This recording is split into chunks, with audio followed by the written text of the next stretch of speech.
O Jornal Nacional apresenta nesta semana entrevistas com os principais candidatos à presidência. Ontem foi ouvido o candidato da coligação PPS, PTB, PDT, Ciro Gomes. Hoje está conosco o candidato Antony Garotinho, do PSB. Amanhã nós entrevistaremos José Serra, do PSDB, PMDB, e na quinta-feira fecharemos essa primeira rodada de entrevistas com Luiz Inácio Lula da Silva, candidato do PT e do PL. A ordem das entrevistas foi decidida em sorteio e uma nova rodada está marcada para o fim de setembro. Os candidatos pediram que nós registrássemos no ar que eles não usarão as entrevistas, nem partes delas, na propaganda eleitoral obrigatória na TV. O tempo de cada entrevista é de 10 minutos, com tolerância máxima de 30 segundos. Se o candidato ultrapassar esse tempo, a entrevista será interrompida para não prejudicar os outros candidatos. Boa noite, candidato Garotinho. A primeira pergunta que eu lhe faço é a seguinte: o senhor deixou o governo do estado do Rio de Janeiro, depois de 3 anos e 3 meses de governo, deixou com índice de aprovação muito alto, mas com grande parte das suas obras mais importantes inacabadas. Certamente em 3 anos o senhor não fez tudo o que imaginava ou planejava fazer para o estado do Rio. O senhor não considera prematura essa saída para enfrentar um desafio grande como a presidência da República? Em primeiro lugar, boa noite para você, Bonner. Boa noite, Fátima. Boa noite a vocês que estão assistindo essa entrevista em casa. Eu acredito que o desejo que eu tenho no meu coração de fazer pelo meu país aquilo que o Brasil hoje precisa, um governo de decisão, que tome medidas a favor da grande maioria da população, me motivou a não buscar um interesse pessoal. Eu confesso que, pessoalmente, seria mais cômodo continuar governador do Rio de Janeiro, tentar uma reeleição com 88% de aprovação. Mas eu não estou na vida pública para buscar o meu interesse pessoal. Mas não o frustra, como político, deixar o governo sem concluir algumas obras grandes, obras como, sei lá, o saneamento da Barra da Tijuca, é uma obra grande que não foi concluída. Isso não o frustra como político? Olha, eu tenho convicções que a governadora que me sucedeu, deixei para ela todas as condições para que ela continue essas obras.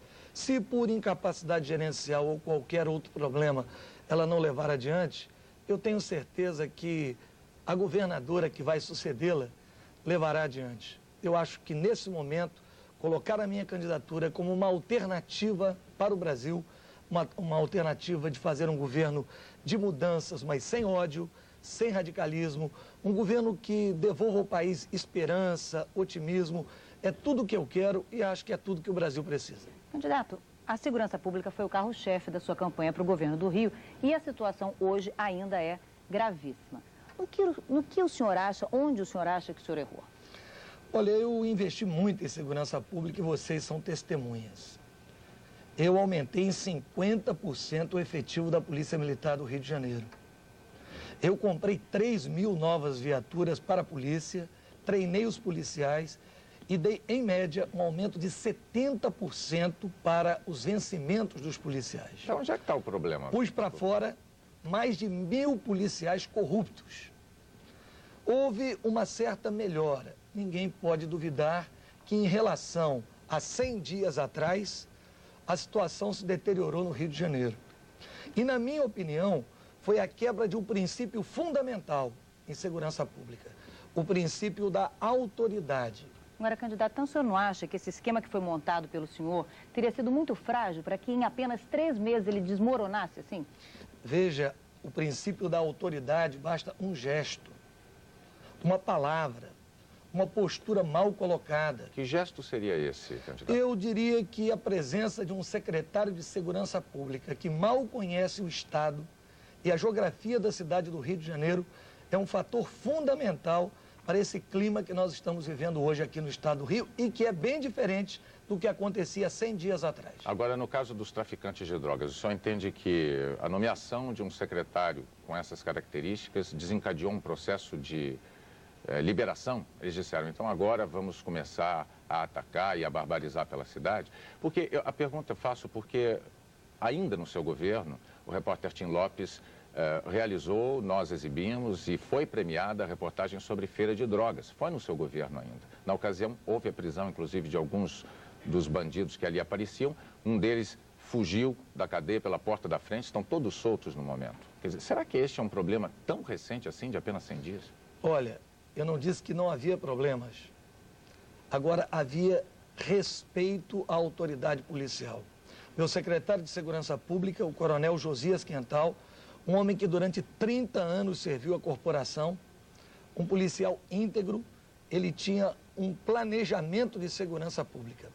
Agora, o mais lamentável é que policiais que eu afastei da banda podre da Polícia do Rio de Janeiro tenham voltado e ocupado posições de comando na Secretaria de Segurança. Isso, para a tropa, é muito ruim. Fátima, vamos prosseguir com alguns eu queria conversar temas. agora com o senhor para a gente mudar um pouco de assunto sobre o salário mínimo. O senhor promete para maio um salário mínimo de R$ 280, caso eleito. E a gente sabe que a Previdência, todo mundo fala, a Previdência tem grandes problemas, um déficit enorme de 17 bilhões nos trabalhadores normais e no setor público, um déficit até maior, 3 vezes maior.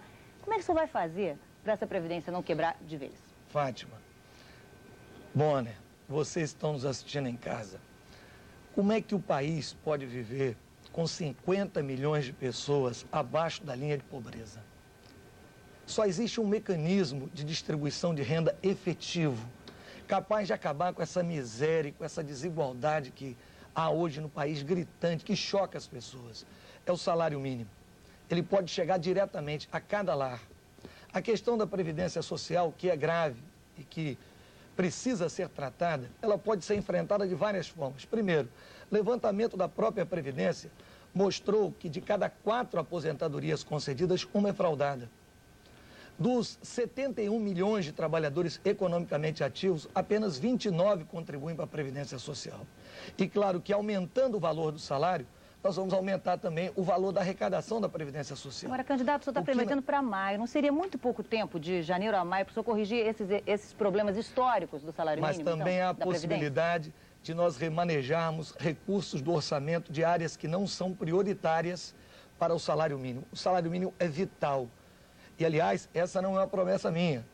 Dar $100 de salário mínimo para o trabalhador brasileiro, eu estarei cumprindo uma promessa que Fernando Henrique fez e não cumpriu. Agora, candidato, o senhor fala em remanejamento de orçamento, mas o fato é que o orçamento hoje ele é contingenciado, ou seja, numa tradução para o público, muito do orçamento tem uma destinação obrigatória por lei. Né? Tem a questão da educação, por exemplo. Saúde. Saúde.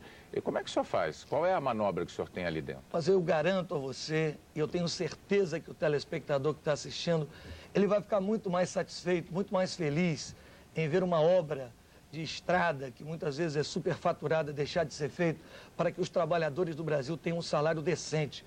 Como é que você imagina, William Bonner, como é que você, trabalhador brasileiro, imagina que a 11ª economia do mundo tem um salário menor do que o Uruguai, menor do que o Paraguai? Então essa é a nossa prioridade, nós não abriremos mão disso. Correto, candidato. Agora, esse tipo de modificação orçamentária depende também de aprovação do Congresso, não é Sim. isso? O senhor é de um partido que pode ser considerado pequeno dentro do Congresso Nacional, o PSB. Como é que o senhor se prepara para conseguir apoio dentro do Congresso para negociar esse tipo de situação? Eu tenho certeza que os deputados não ficarão insensíveis a esse grave problema que atinge a maioria dos trabalhadores brasileiros. Só queria mais uma coisinha. Se fosse tão simples assim, o senhor não acha que qualquer político gostaria de ter no seu currículo o fato de ter elevado significativamente o salário mínimo, ou então de ter resolvido a questão da Previdência? Quer dizer, até hoje, por que então não teria sido feito? Você deve perguntar a outras pessoas, porque eu no Rio de Janeiro fiz. O senhor acha que então Você sabe que aqui no Rio de Janeiro, quando a lei foi autorizada, eu permiti que o Rio de Janeiro tivesse um piso salarial diferente de todo o Brasil. Tudo o que acusavam que ia dar errado, não deu errado. A indústria do Rio de Janeiro não andou para trás, não quebrou a economia do Rio de Janeiro. Pelo contrário, a economia do Rio de Janeiro cresceu quando houve a flexibilização para que cada estado estabelecesse o seu salário. Mas o Rio já tinha, àquela altura, renegociado sua dívida. A questão previdenciária no Rio é uma questão diferente da Previdência Federal, por assim dizer. Não é isso, candidato? Não. Eu acho que cada caso é um caso. E para este caso do salário mínimo, há jeito. Olha, você sabe que eu sou uma pessoa que tenho muita fé em Deus, muita fé no meu país e no povo brasileiro. E eu tenho certeza que o que o Brasil precisa é de um presidente assim.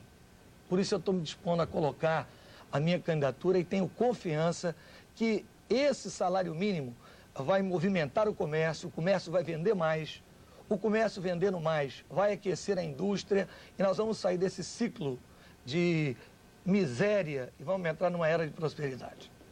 Candidato, o senhor censurou a exibição de algumas gravações feitas de conversas telefônicas suas que seriam usadas possivelmente contra o senhor. Por que a censura? Depois liberei. Elas foram liberadas. Mas não para todos. A Globo ainda. pode usar? Hã? A Globo pode usar? Eu liberei aquelas que não continham nada de caráter pessoal das pessoas que foram gravadas. Isso vale para a TV Globo também? Isso vale para todos aqueles que mostrarem o conteúdo das gravações e se elas não tiverem nada de pessoal, eu teria o maior prazer de liberar. Porque o que houve é que esse cidadão que responde a 39 processos, inclusive 2 condenações por sonegação fiscal e falsificação de notas frias, ele gravou conversas íntimas de colaboradores meus, conversando assuntos pessoais. Longe do nosso interesse utilizar essas partes. Então está assumido um compromisso, nós vamos mostrar. Antes de encerrar, nós precisamos fazer ao senhor a última pergunta, porque o tempo está se esgotando. Fátima. Eu gostaria que o senhor dissesse o que o senhor não pôde fazer no Rio de Janeiro, o que o senhor gostaria de fazer assumindo a presidência do Brasil. Eu quero construir um amplo programa de casas populares, usando o dinheiro da caderneta de poupança e do fundo de garantia. Nós precisamos ter uma política habitacional firme no nosso país e quero fazer um amplo programa educacional para os nossos jovens. Muito obrigada pela sua participação aqui no Jornal Nacional. O candidato Antônio Garotinho foi o nosso convidado de hoje. O segundo, amanhã, na ordem decidida por sorteio, será a vez de ouvirmos o candidato José Serra, da coligação PSDB-PMDB. Uma boa noite para todos vocês. Boa noite, candidato. Boa noite, até amanhã. Boa noite.